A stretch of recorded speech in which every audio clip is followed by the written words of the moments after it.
This is your call to action. Get prepared, America.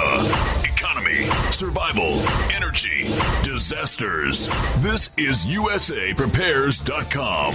Informative radio, educational radio. Interact now by emailing instructor@USAPrepares.com or text at 434-390-7953. Class, please take your seats.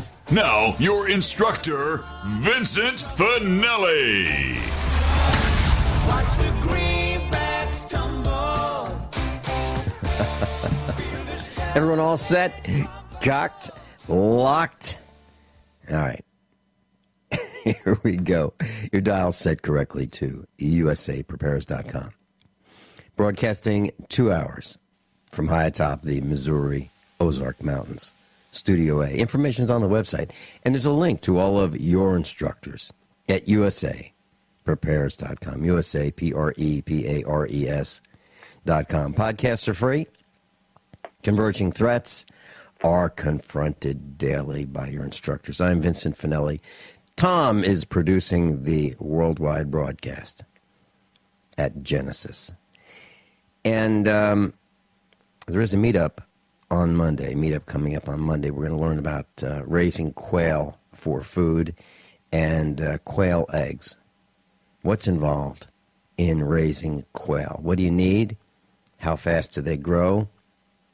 How long does it take for them to mature? And how you can use them for meat. Today, Dr. Richard Allen Miller is with us. Welcome, Rick. Good morning. Hey, Rick, I want to share just very briefly before we start. I received an email yesterday, and I was criticized because of what I said about Barack Obama putting his feet up on our furniture. And I just want to make sure that it's absolutely crystal clear. I'm not picking on Barack Obama for putting his feet up on the furniture. I'm picking on everybody who puts his or her feet on anybody's furniture. Rick, I can tell you with absolute certainty that you've been to the farm. You have never put your feet up on our furniture. You haven't put your foot up even on a chair, let alone on a kitchen table, a dining room table, a desk. It's just something well, that... your mother'd be right on me if I ever did. Yeah. But the point I'm trying to make is that it's just unacceptable for a person to put his feet up on another person's furniture. Now, if you have a desk and you decide that you don't mind it being scratched up and you don't care about your own stuff, well, that's up to you. But I would not appreciate someone being in my automobile and putting his feet up on my dashboard. I wouldn't appreciate it. I wouldn't like it. As a matter of fact, although it's metaphor, because in fact, it's not about what he's doing, it's about what he's not doing. And, you know, he has broken the primary campaign promise that he made to the American public. We have it on film where he said before the end of his terms that there would be GMO labeling on everything. He said that. Yeah, I said we'd bring the men and women home. We would reduce the war. He's now looking at a first strike, an unprovoked strike against Syria. So, yes, there have been some dead bodies that have been discovered, and yes, it's believed that they have been gassed. No, there is no proof of exactly who might be responsible for it, but he wants to go in. He wants to go in and kill more people. How is killing more people going to help? It's not really about going in and killing more people. It's about pulling the United States out of financial ruin.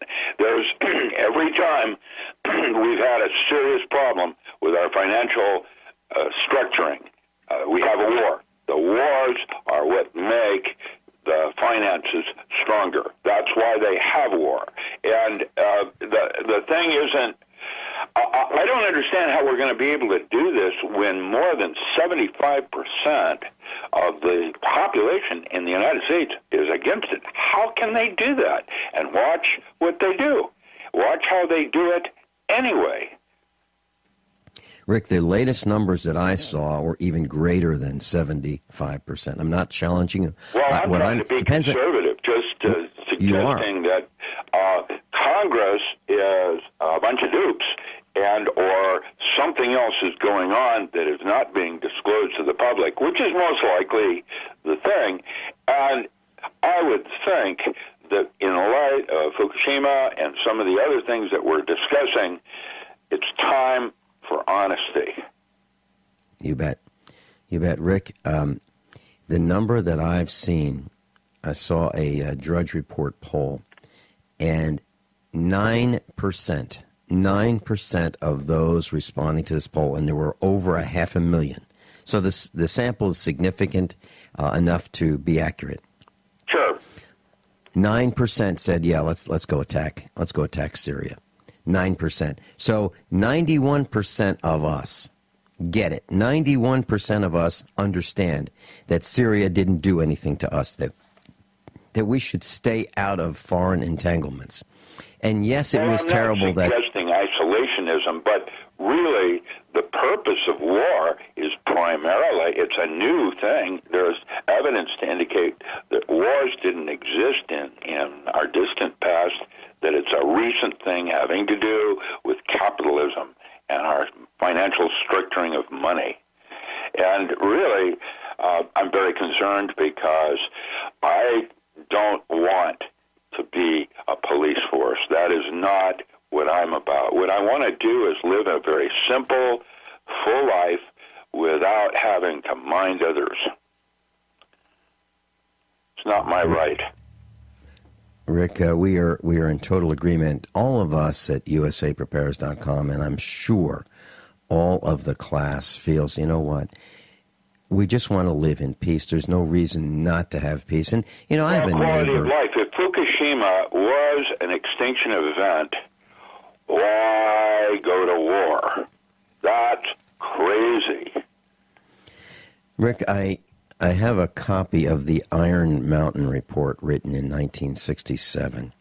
And let me just share with you a few of the highlights. This is a report that talks about the way it's going to be and why we are doing what we're doing. And these are just some of the notes that I've written, about a page and a half of notes that I just took as I very quickly read the Iron Mountain Report. Lasting peace is not the intent of societies able to achieve it.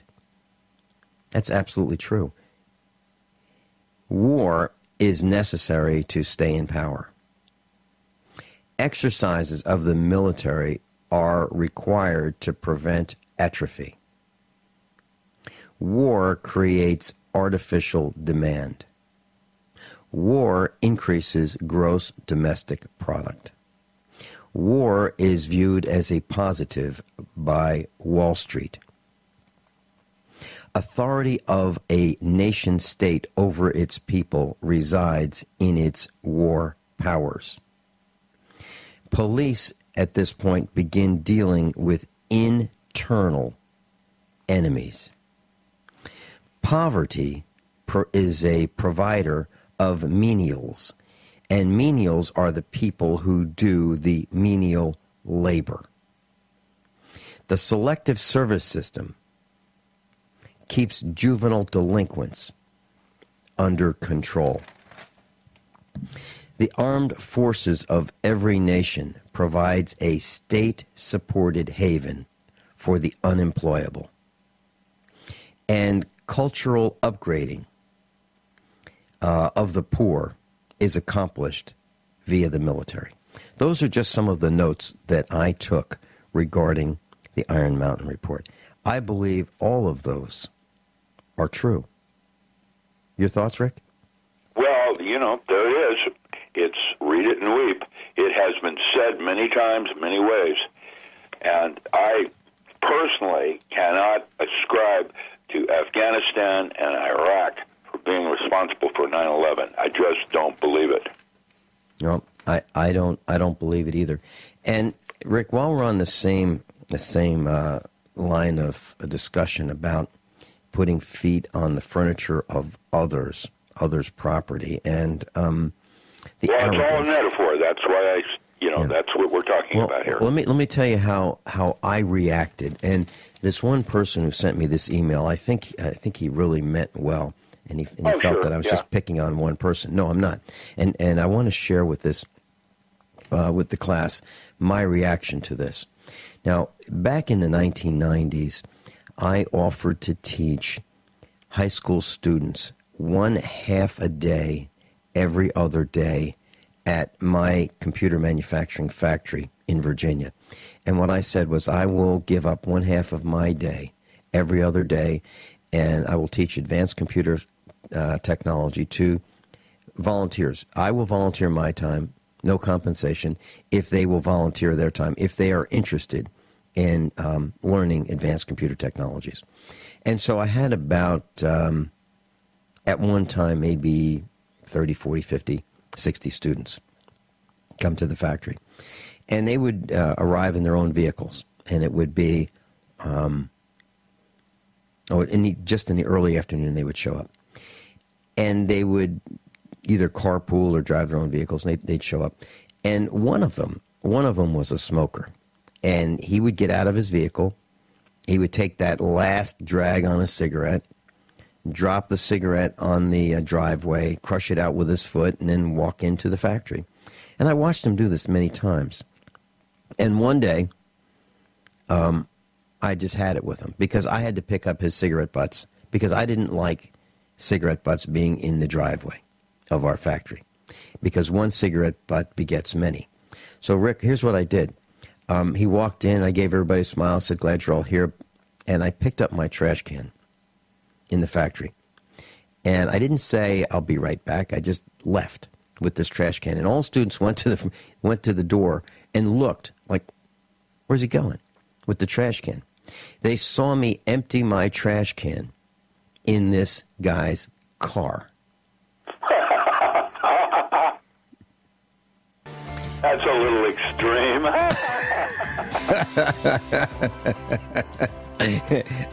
Well, I really did, Rick. I really did. Now, it didn't have syrup and gooey stuff. I mean, it was paper and things like that could be cleaned up.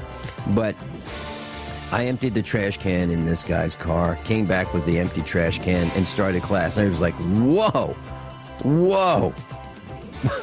I guess he doesn't like those cigarettes. So to answer Mark Jones, you sent me an email that says, where was your outrage when George W. Bush had both feet on the White House desk? And then you say our desk. Where was it? Well, I was not on the air at that time. But had I been on the air, I would have said the same thing that I said about Obama. And then you say, your lack of criticism of Bush, yet criticism of Obama smacks of hypocrisy. This is a great country.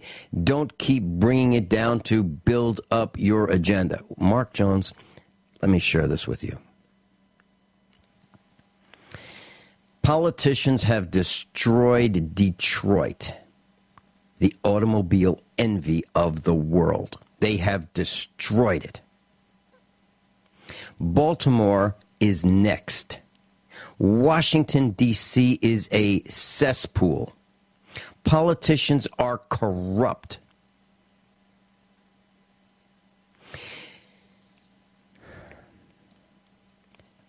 Our country is falling down. Our country is bankrupt. We cannot pay our bills without borrowing. And borrowing means the insidious theft of our resources, of our wealth, through inflation. So I just want to tell you. We should add obesity in there as a metaphor. There you go. There you go. So what I'm saying, Mark Jones, is I am not picking on any specific politician. I think they are all two sides of the same coin. Okay?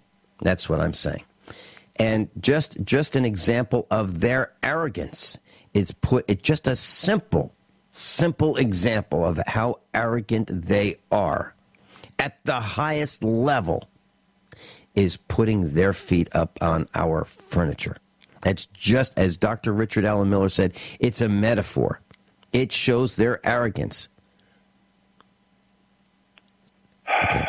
I don't have any direction other than what my great-grandfather said, and it was real clear. He said, we're no longer at war in the physical world, that if we wish to change this world, we must first change ourselves, and so the world changes with us. And, you know, that's basically a concept of, you know, minding your own home. Yeah. Rick, you know, we mentioned it at the top of the broadcast, Fukushima. I don't want to beat a dead horse, but this dead horse is killing us, literally killing us. Rick, now, I mentioned earlier this week that I was on the phone with a family friend, a dear family friend. His wife has thyroid cancer. You mentioned that 40% of the children in Japan have it's unbelievable. Yeah, thyroid cancer. So, Rick, too early to see it too, and we're already seeing it, which suggests something much worse. The point I'm trying to make is, Rick, the food, the ocean has been polluted beyond repair in our lifetime, and our children's lifetime, and our grandchildren's lifetime, with radioactivity. The sea life has been consuming the radioactive waste of Fukushima. There is no way to contain it at this point. They would have if they could have. The machinery has not yet been invented that can take the radiation and still operate.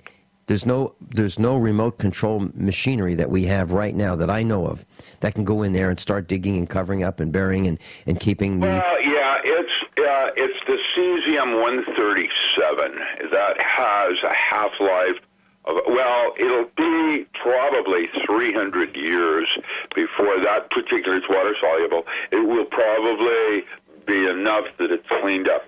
Actually, at a different part of the hour, I do have some advice on what to do to at least protect yourself, you know, with seafood, water, dairy products, produce, and meat. I've got some one-liners that I can give later as it's appropriate on how to protect yourself, you know, in your own home, in your own universe. Good luck with, I wouldn't buy anything processed anymore. I would start buying all of your produce as much as you can from local growers while it's still available.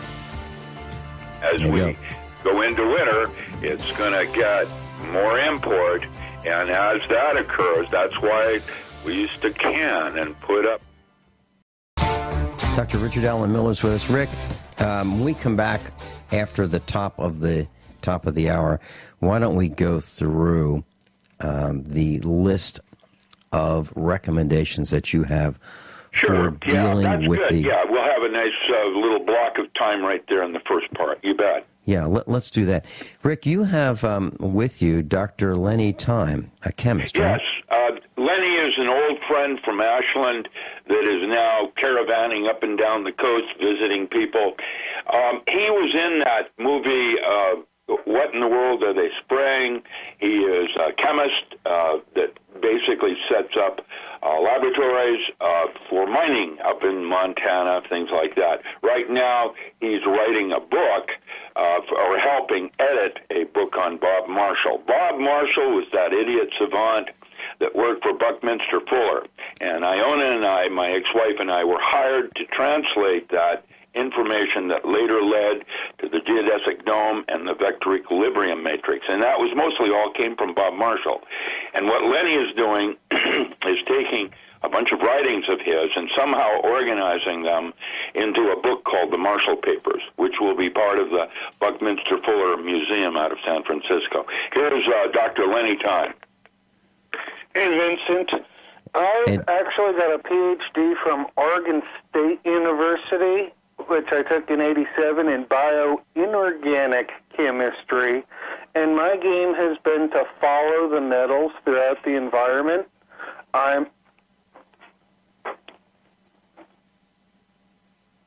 Hello? Yes, I'm with you. I'm listening. Okay.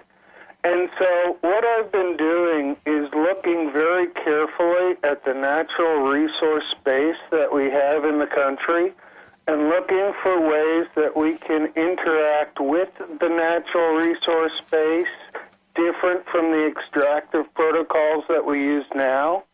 We have to do something drastically to change mining and fracking and a lot of these things that are putting too much pressure on the environmental ecosphere.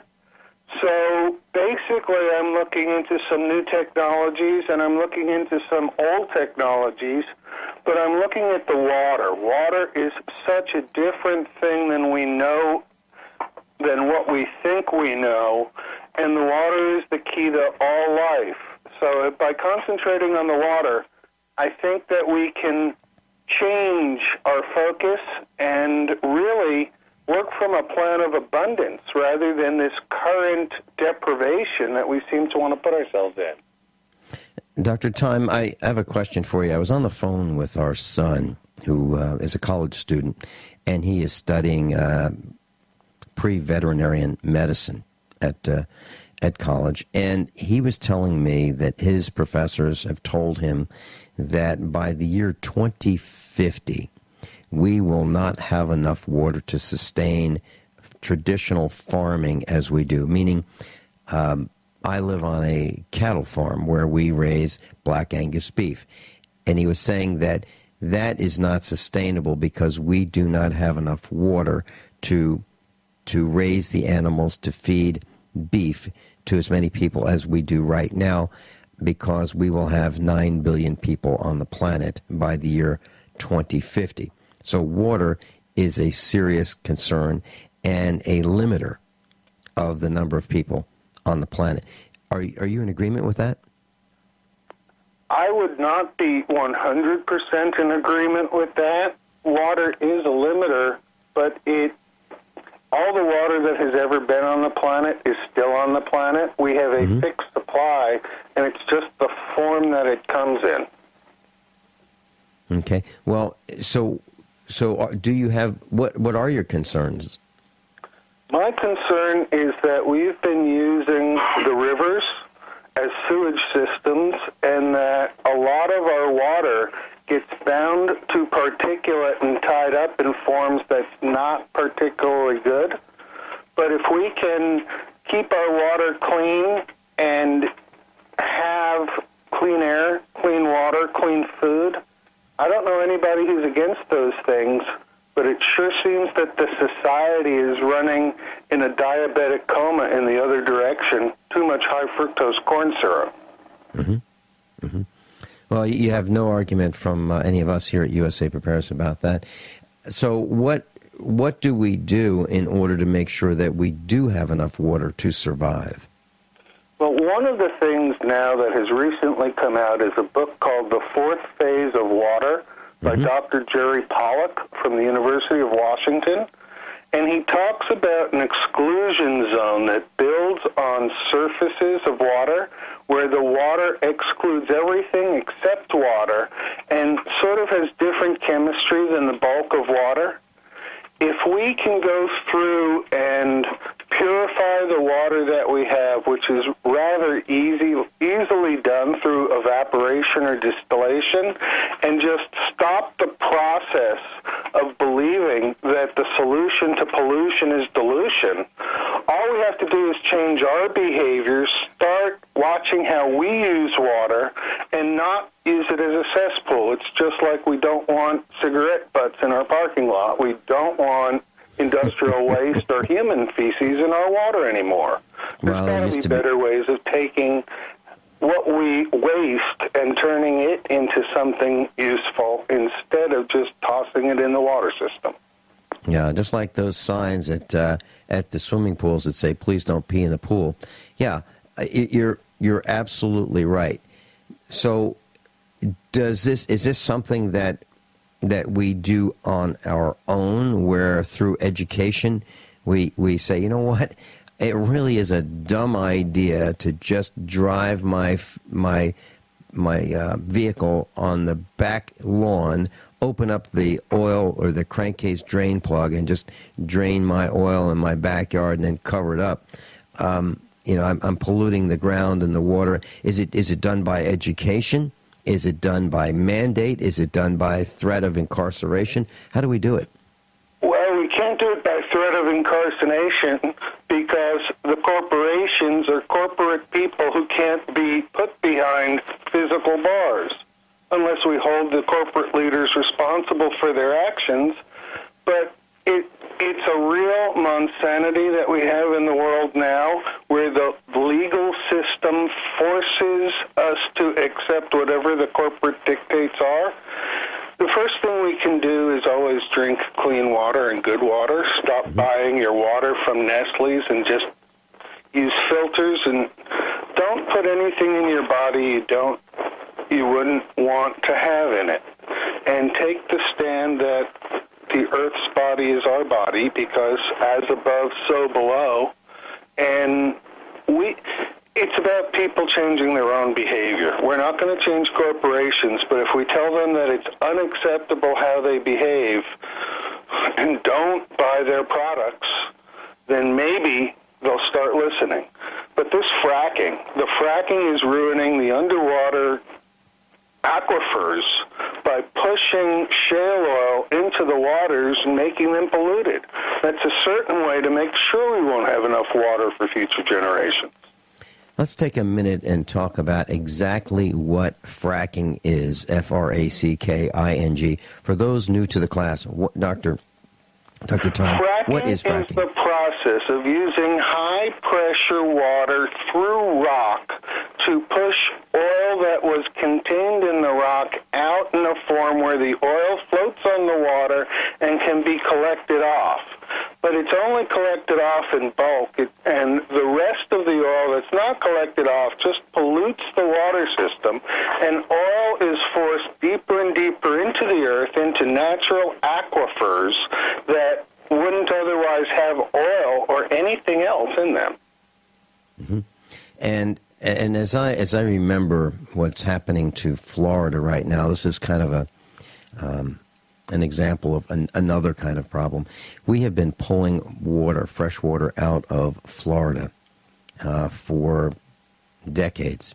And as we pull out this water to water lawns and for consumption purposes, that void of the water that was there, that's no longer there, is being replaced with salt water from the pressure of the surrounding oceans and Gulf against Florida. So we are contaminating our own drinking supply by wasting water. So in addition to the fracking, we're contaminating our water by pulling it out of the ground. And it's not being replaced with fresh water in Florida as much as it's being replaced with salt water. So just one more problem.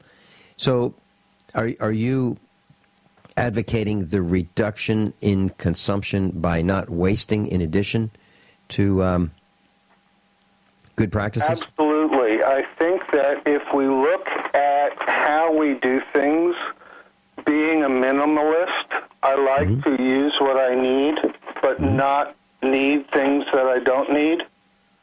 I look at things sort of on a molecular basis, being a good chemist, and a lot of what our problems are in the society seem to be based on things that violate chemistry principles in the subset. So, I mean, if we look at things, you can see that part of what has happened now in California with the trees, if you look at the trees, you can see that the tops of the trees are yellowing and that they're thinning out considerably. And it's a combination of the UV radiation coming in and also the lack of the ability of the trees to pull water all the way up to the very tips of where they need to go to keep the tree healthy. And this is new in the past couple of years. This hasn't been happening traditionally. originally, because if it had at any other time, all the trees would be dead. But it's just a mechanism where the water is tied up in other things. I think there's more water than anything else on Earth, and if you start counting individual molecules, 99% of all individual molecules are water. Now, that's not atoms. Atoms make molecules. But the molecules themselves, you look at biochemistry and proteins and enzymes in the body, and they carry as much water weight with them as they have physical weight of the protein. And if Dr. Pollack is correct, they carry a lot more water weight with them than even we chemists had believed before.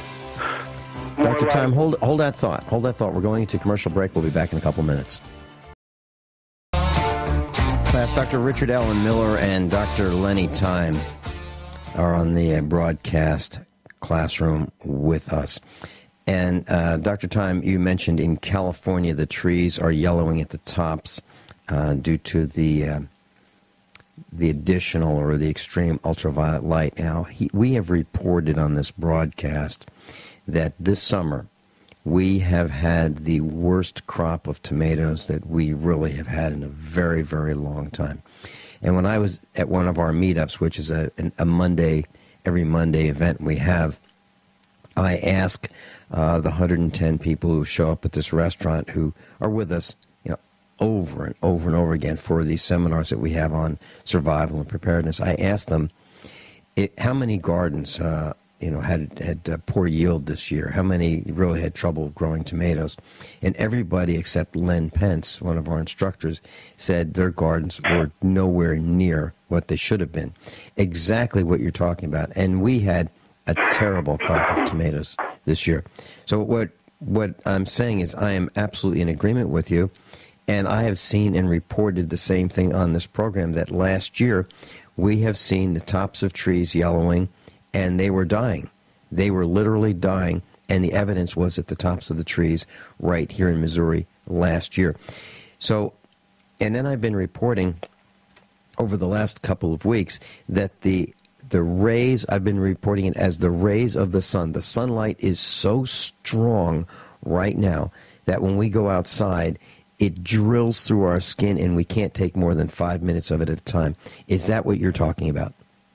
Yes, there is cosmic CNEs that come out of the sun that blast off energy, and then there's ultraviolet that comes normally, and the ultraviolet is coming in at an excessive rate. I can add something, too, just to keep this smooth. Grace Thorne had one of her students ask how CMEs would affect plants. And it depends on which radiation frequency band that it's in. And what Lenny's talking about is gamma rays, and that kills everything. Here's Lenny back. Hello. Okay. I actually have a YouTube video that I put out when Fukushima happened, and other than mistaking fusion and fission in a misspeak, it's pretty good for explaining radiation to all the folks. How do we get to that YouTube video? What do we search on? Because I'll put it on our website. Search my name, Lenny Time, and radiation. Okay. And it should pop up. I've also been in the chemtrails movie, so people might get that. And my blog is at Blogger under the name Out, HOWDT.blogspot.com, and I can follow up on this conversation on the blog. Great. If you could send me a link to that after the broadcast. Rick has my email address, and let's do that, and we'll link to it, and we'll make sure everybody can get to it very, very easily. Okay. When you talked about what are they spraying in the air, what are they spraying in the air? Basically, we know they are spraying aluminum, barium, and strontium in the air.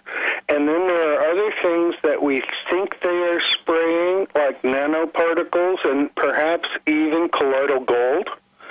And the reason that they claim to be spraying is called geoengineering.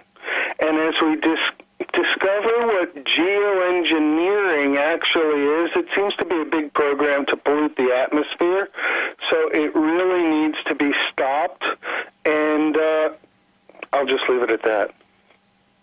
Let me ask you this. Aluminum is absolutely toxic. It causes the decay of the brain, and we know that because a lot of the baby boomers' parents made spaghetti sauce in club aluminum ware, and they simmered spaghetti sauce, which is acidic, in this aluminum pot, and the aluminum was dissolved in the spaghetti sauce, and it's affected all of our brains.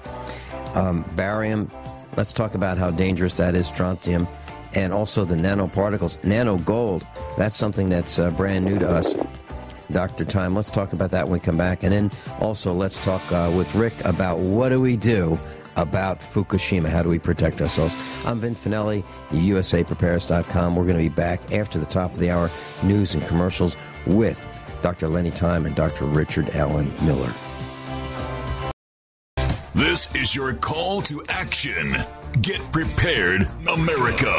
Economy, survival, energy, disasters. This is USAPrepares.com. Informative radio, educational radio. Interact now by emailing instructor@USAPrepares.com or text at 434-390-7953. Class, please take your seats. Now, your instructor, Vincent Finelli. Everyone all set? Cocked? Locked? Hour number 2, USAPrepares.com class. We're continuing discussions from the first hour. We have with us Dr. Lenny Time and Dr. Richard Allen Miller with us. And during the first hour, we were talking about Fukushima. This hour, we're going to talk more about Fukushima and what to do about it, the radiation in the environment, how to protect yourself.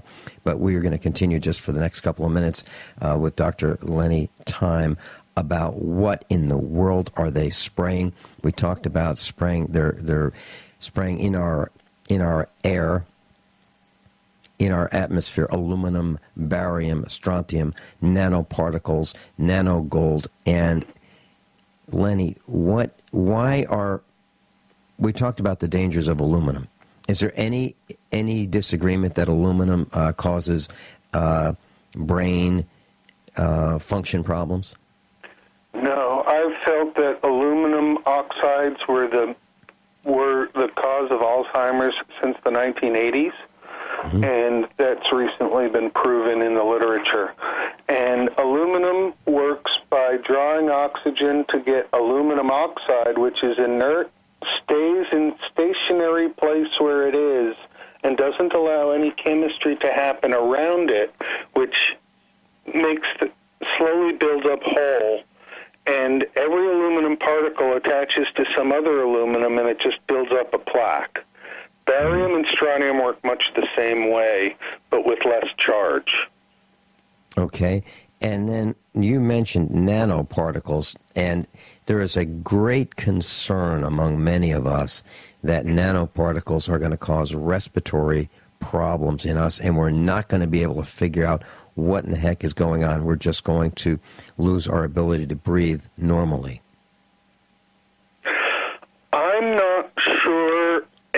When we say nanoparticles, we're talking about such a vague term that everybody comes up with their own imaginary thing about what nanoparticles are.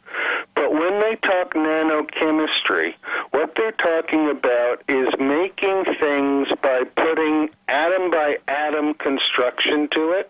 And that's sort of a new form of chemistry because we've always had to do molecular chemistry. I know many of your listeners have struggled through organic chemistry at some time in life. It's a topic that needs to be revisited.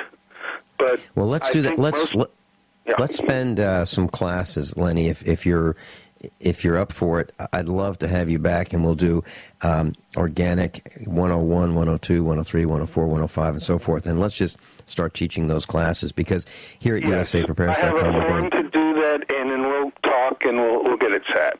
Great. Okay, so you mentioned nano gold, if I'm not mistaken. Why nano gold?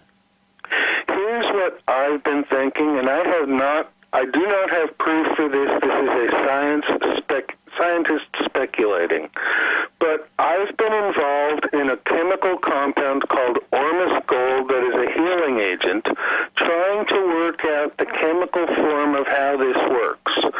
And I figured out that it has to do with aligning water by means of what's called a free radical. Now, free radical chemistry is something that usually happens in the gas state, not the aqueous water state. So gold in the water state is not what I'm talking about. Gold in the gas state, which they could be spraying, if this is actually a free radical, would react with ozone in a chain reaction mechanism and just keep reacting until two radicals came together to make it. But it's a way of propagating chemistry throughout the atmosphere, and it just scares me to think what could happen with stable free radicals running around when we're trying to build an ozone cloud. Anyway, that's where it goes. Well, can you describe what the outcome might be to us? I do not have the big picture on this geoengineering stuff. I do know on the little picture, it seems to me that what they're doing is it's another case of the solution to pollution is dilution, and they're getting rid of industrial waste. And that's all they're doing, and it's simply an economic thing. But how they justify it scientifically is part of what the movies, What in the World Are They Spraying and Where in the World Are They Spraying, were about. And there's a new one coming out next year that's Who in the World is Spraying. That could be very interesting. That would be really interesting to know. Lenny, we have a caller from California. Dino, you're on with Dr. Lenny Time, Dr. Richard Allen Miller, and me. Hi, Gino. Gino from the Sierra. Oh, Gino. Yeah, okay. I just wanted to, God, you guys hit so many good topics there. I have a billion questions. Anyways, Vince, doing a great job. Love your show. Dr. Miller, this is your greatest fan. And, hey, I'm still living out of boxes, and I'm going to order your book in about a month. I just got moved in here. Anyways, about California. Universe of everybody's in lower middle. Hey, anyways, about California and the tops of trees dying. I just left 2,800 feet in the Sierras. I'm down a little lower elevation at 18. I haven't seen that. Our tomatoes have been doing good. The cannabis growers, even in wet places like Humboldt, stellar years the last few years. Yeah, so it's the I was sunlight. thinking, It's the gamma rays that are doing it to your pot. Actually, we have quite a bit of kill up here in Oregon. And with the forest fires and some of the other things that we've been enjoying, I don't see the weather is absolutely in a global weather event. We're having complete changes. The Rogue River is down lower than I've ever seen it. It's not even just the beginning of September. So. Okay, now, though there are record, I guess, heat temperatures and drought, we are actually going into an ice age, aren't we? Is that true? Yeah, it looks like that could possibly be one of the many scenarios that I'm seeing coming across my desk. I wanted this show to be more positive and you know, with empowerment, and it's kind of depressing in some ways because there isn't very many other things to discuss except these issues now. You know, the chemical spraying part, the chemtrails originally, is that I think it's something like 27 states have carte blanche to spray anything they want. That's where it all started, you know, like with the medfly in California and malathion and Agent Orange. I mean, they're using That's what they were using. Now it's gone into chaff trails, and what Lenny is discussing, it's very scary. As a number 2 issue on my big list of, oh my gosh. Yeah, hey, great job you're doing with the Fukushima, Dr. Miller, and also Lenny with this chemtrail stuff, because they can't just be dumping, as waste. They're doing I have a solution for how we can approach this. The thing to do is to step back and look at what we really know to see if it's real. And we have so much information out there right now that we're constantly reinforced to believe whatever it is that we already believe. So in this country that's divided into red and blue, the thing is to get rid of that division, stop fighting, and really question the information. If we can slow down to see what information is correct, then we can rebuild the knowledge base very quickly and take care of all the environmental problems. That's true, yeah. Lenny hits it pretty good. That's I'm very fortunate to have this little inner circle of weird people. Hey, what a good circle. Doing good work out there, guys. Keep it up. Gino, thank you so much for your call. I appreciate it. Thank you. Bye-bye. And bye-bye. As you probably ascertained, Gino is another one of those free spirits growing medical marijuana. Rick, and Lenny, as we talk about this, at the top of the hour news, there was a report that we're now thinking about, meaning the United States is now thinking about blowing up Syria's atomic facilities. Now, when we think about Fukushima, we think about Chernobyl, we think about 3 Mile Island, and we think about some of the other plants that have leaked radiation into our environment. Does that make any sense at all? Am I missing something, or is that another dumb thing that our politicians want to do? It is a very dumb thing that our politicians want to do, and we need to develop ways of absorbing the radiation into other chemicals as opposed to creating more radiation. This is called bioremediation, and that's one of the things that Paul Stamets and others have been advocating in the use of mushrooms as an absorbent agent, down in the Gulf. Of course, there's other weirdness out there, using scalar radar, Hutchinson effect, that kind of stuff. None of it's real. What is real right now is the current movie in our mind's eye. And I'm going to suggest it's possible to change the movie, but it gets done on one person at a time. And it's not going to happen like being given to you like the rapture. Something you're going to have to go out and get off the couch and start the work. And it's with every single person. You have a fiduciary responsibility to mankind. If you want to stop or close down Walmart, just stop using it. You're absolutely right. You're absolutely right. And when we start doing those kinds of things, or we start talking about those kinds of things, and we start exposing those kinds of things like Walmart, the next thing you find out is Vinny's off the air in Springfield. And one of these days, I'm going to expose what really happens in radio. I really am. Dr. Richard Allen Miller, talking about hard sciences today. We have a physicist, Dr. Richard Allen Miller, on board. We have a chemist, Dr. Lenny Time, on board.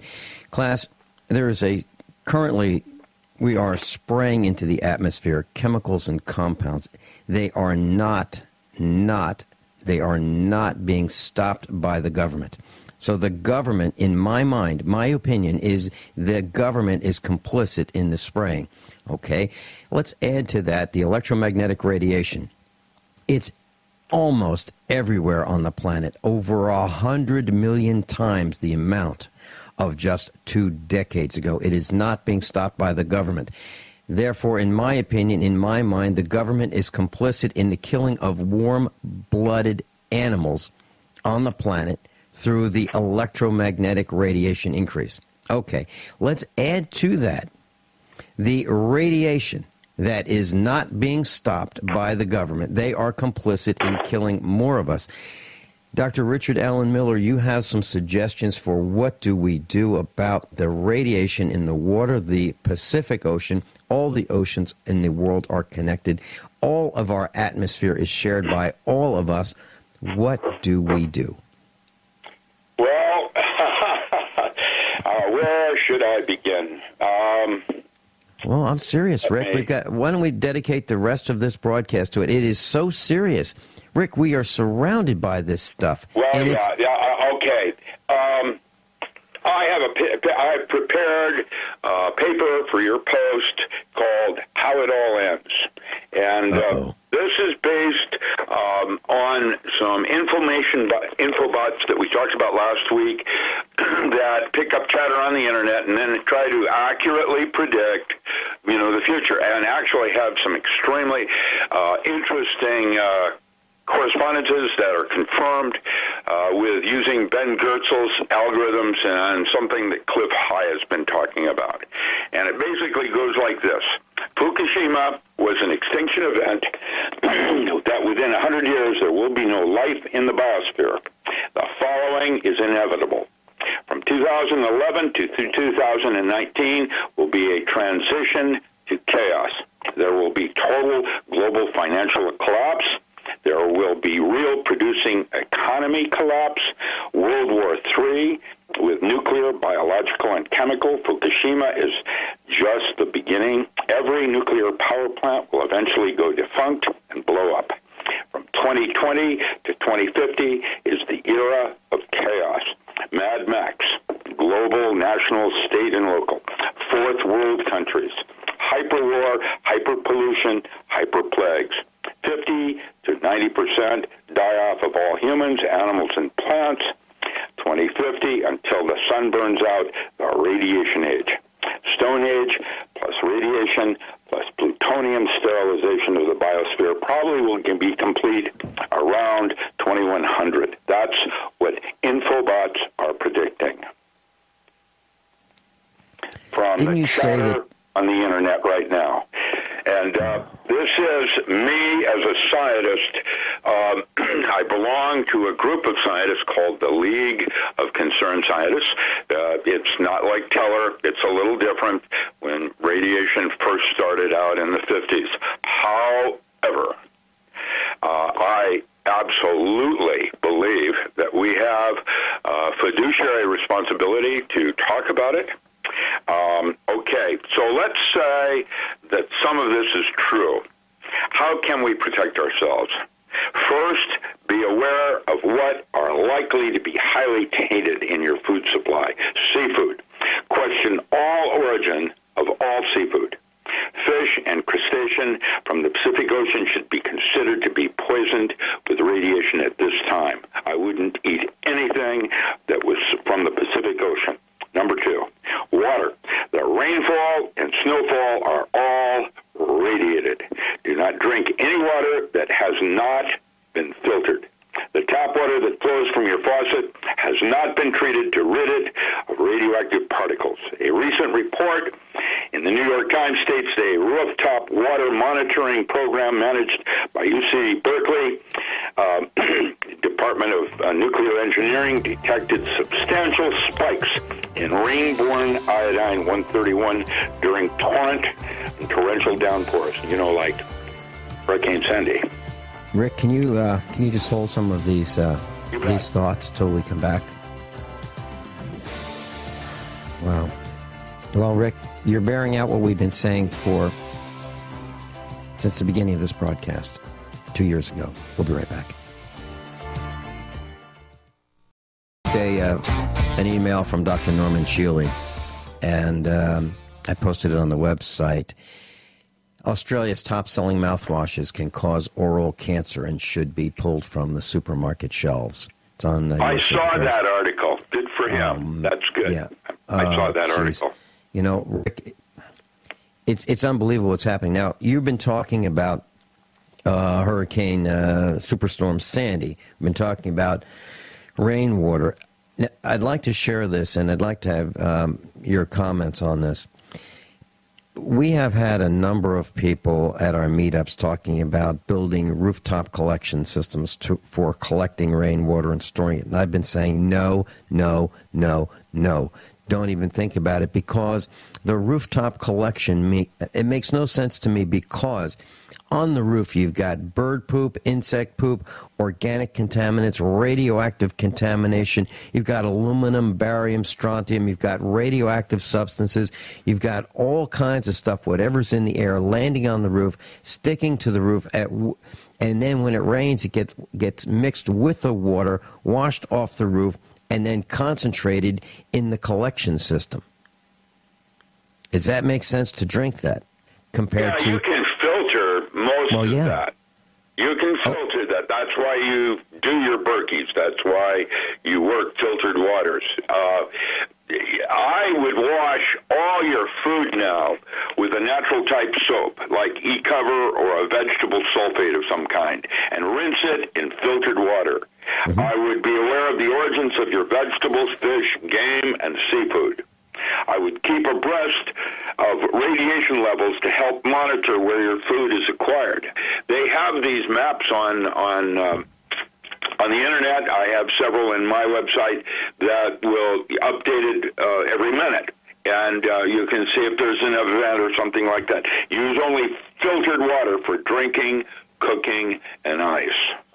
You know, that's another article I saw that was talking about how our waters are now becoming more sewage waters, and we're using those because we don't have anything else to use. Just be aware that you're going to have to become more selective in your food choices. Let me give you meats. If an animal eats any leafy vegetable all along the West Coast, that animal has now got to be considered consumed radiation, and is poisoned. This is any animal, from cows, pigs, goats, sheep, to wild deer, and other game. If you eat the above foods from areas with high radiation levels, you are eating radiation and feeding it to your children. That's the main problem. Children, we're older, grumpier, you know, these things will poison you, but they won't kill you like they will a child. Thyroid is your first level of defense in the body, and that's why it goes first with thyroid cancer. And when you see that happening, that means we've got a problem. And so Japan, 40% of the children have thyroid irregularities now. That means Japan is probably dead. 40% of the children. Look at milk, and milk is another one, you know, because these are forage animals that will eat leafy greens like a goat. Goat milk is worse than cow milk because goats eat a broader range of forage. You're going to have to start to think about these kinds of things in your normal, everyday diet now.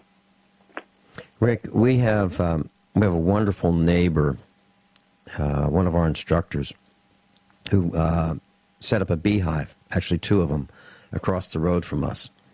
And the plan, of course, is natural honey. Well, do you have concerns about what the bees might consume that would ultimately be part of the honey in terms of, let's talk about radiation? That's what's happening with the bee kill-off right now, is the GMOs and the Roundup-Ready plants that they're pollinating. It's killing the bees. That is what it is. It's GMOs. BT. And the BT embedded in it. Yeah, right. The BT that gets embedded, and so-called pathogen X. We have to start to think more about our food and water choices. And once we do that, it will become a brave new world. I don't know if the extinction event is real or not. That's just an infobot information theory thing that the military uses. Now, if that's true, why are they not helping the public in their food selections with GMO labeling and the other kinds of things about grass-fed as opposed to grain-fed beef? Rick, years ago, I thought I was younger and maybe naive. I thought that our government would give our soldiers the best rifles, the best ammunition, the best food, the best everything. Well, and then I realized at one time, that's just all changed. Right, and now. I thought that we had a Food and Drug Administration that was on our side, protecting us at every turn. Well, that is not the case. That's a political agency. They're there for the corporations. They are not there for you or me. That's what I'm saying. So here we have our food is being contaminated with the blessing of the U.S. government. Our air is being polluted to our mutual destruction with the blessing of the U.S. government. Our water, the same thing. But then again, they have these, in the media they'll say, we need to have clean water. But they're not doing much about it. They are the biggest polluter on the planet. The military-industrial complex has done more to destroy the planet than all the people on the planet. Well, that was Monsanto. Originally in the 40s, Monsanto was before Agent Orange, which they made, was 2,4-D and paraquat. They were weapons companies to defoliate jungles so that we could go in and get the enemy. And now they're trying to control the weather, and it's gone worse with the weaponization of epigenetics because they can. They're trying to actually create a sub-race of humans. Have you noticed the amount of obesity in your local town in the last few days? It's unbelievable. I'm noticing it everywhere. Everybody is obese. 40%. It's like that in Europe, too. It's even worse in Europe. Rick, I did something that I haven't done in a very, very long time.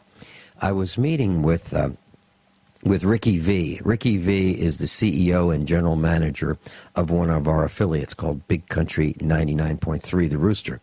And this broadcast will be rebroadcast tonight from midnight to 2 on a huge station in Missouri. And I spent the day with him yesterday, and I was early for our all-afternoon get-together and meet. And so I decided to swing into McDonald's because I hadn't been in one in a very, very long time. You got to get a cross out and exercise you before the demon takes over. Well, I walked in there and I kind of looked around, and it was just, I was just on a fact-finding mission. Yeah, Rick, take a look at that chicken McNugget and what's in it with a microscope. That ought to do ya. Well, Rick, here's what I noticed. I just kind of stood there and, made myself kind of inconspicuous. Everybody except for me was way overweight. Everybody. Rick, everybody except me. I know. That's what it does there. That's what processed foods are doing to our society. And imagine the congressmen that don't have a clue. They're just blindly following the cattle prod. You're absolutely right. And we need to throw every one of them out, every single one of them, because if they haven't fixed the problem, they're part of the problem. And I'm not the originator of that. Doctor, what's wrong with that picture? How is that doctor that's obese, how is an obese doctor going to help you? When he can't help himself. Physician, heal thyself. It's the whole thing is wrong. Rick, so tuna fish. Should we eat tuna fish, yes or no? No, I wouldn't touch tuna fish. Unfortunately, tuna fish, even the tuna coming from, let's say, at 6,000 feet off the Hawaiian Islands, that's why the radiation was there last year. Those tuna are already contaminated. Okay. Already. All right, Rick, let's talk about crabs. Should we eat crabs? Oh, cetacean and crustacean are bottom feeders. They will eat the particulate matter off the surface of the ocean floors. That's where all the crap is in the first place. Right, and I call those... And it sedimates out. That's what the crab eats. I wouldn't touch anything with that. Now, the cockroaches of the ocean, that would be lobster. Should we eat lobster? unfortunately, no longer eat anything from the ocean. Rick, the point... I grew up in Seattle. Seafood was my primary, staple. And now I'm forced to eat chicken and pork more. And beef less. And, of course, if you can get true local game. But all of it is going to be affected to some extent. And what you don't want to do is be feeding it to your children. Even more than yourself, they are less equipped to defend themselves because of their size and the size of their thyroid. That's the problem. And it's under 2 years old that's critical. When a child is 2 or 3 years old, that is a critical stage of exposure to drinking milk with strontium-90 in it. And right now, the milk levels with strontium-90 in San Francisco from the local dairies and the rest of it is over 200% now above EPA standards. And like I said earlier, FDA came out and said those numbers are arbitrary. Now, you tell me what means arbitrary when you're seeing something increase that amount. I'm so glad, Rick. FDA is not your friend. I'm so glad. They're protecting the public. And it's time everybody understands that the labeling laws are fake and that there are all kinds of ways around how much fat is in it and how many calories there are and blah, blah, blah. And they have their little game of playing only 4% where there might be 6 grams of fat in something and they say it's 4%.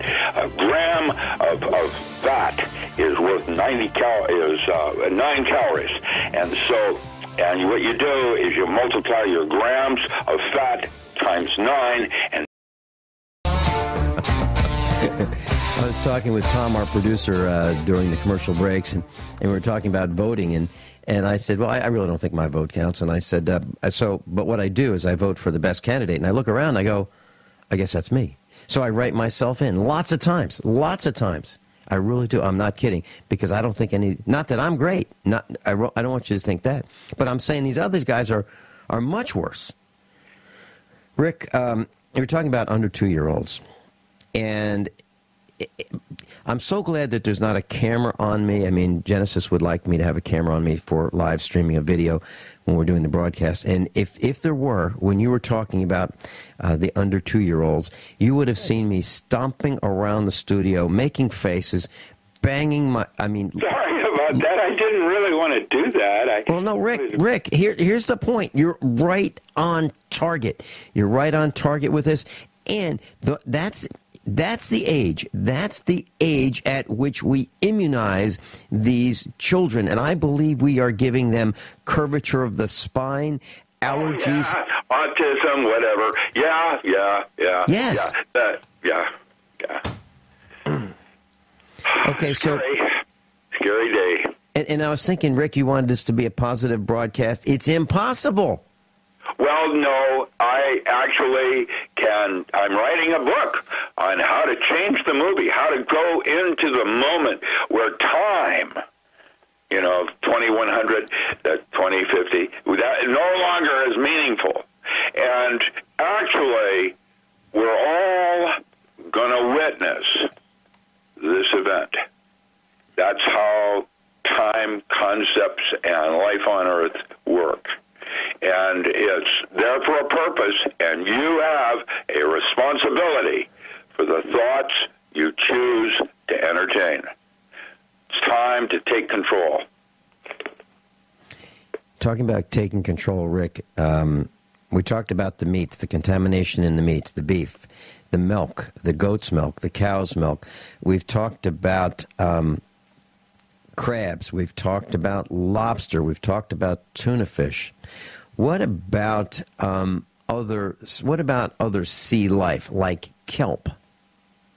That's the other part of the possibilities of a backdoor. Who knows? I'll tell you what I do know, though. Mars is looking a lot more attractive to me nowadays. I'll tell you, yes, there are some forms of kelp that will possibly bioremediate, but then it's in the kelp. Yeah, the radiation's we're talking about chemistry that doesn't break down for hundreds of years. Maybe, in some cases, hundreds of thousands of years. Yeah.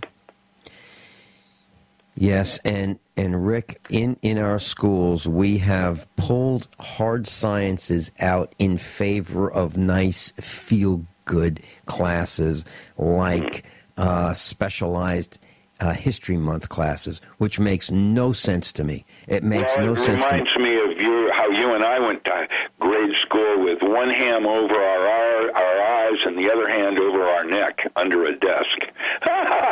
You remember those days? Absolutely. Away from the windows, because the windows... Yeah, that's right. Away from the windows. That's right. Yep. And what we're talking about is duck and cover class. We're talking about the nuclear threat, because the Russians were going to nuke us, and we were going to nuke them, and it was called MAD, Mutual Assured Destruction. We were going to split the planet. That's what I'm talking about. Everything is a false flag.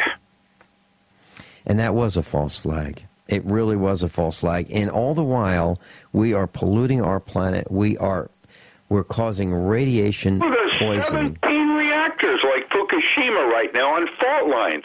What can they be thinking? The Tennessee Valley Authority needs to be addressed immediately. Rick, I know a guy who ran for office in Missouri for the auditor, the position of auditor. He never had a single business nor accounting class. Rick, I'm telling you, these guys are boneheads. Go get him, Vincent. I think it'll take, within a couple hours, I'll calm down. Dr. Richard Allen Miller, thanks. Thanks so much for being with us. Dr. Lenny Time, thanks so much for being with us. Class. Certainly, perhaps we can take the micro plant powder that your advertiser makes and put it in Fukushima to soak up the radiation. Let's talk about that on another broadcast. Dr. Lenny Time, thank you so much for being with us. Class, above all, honesty and integrity. What happens next is up to you.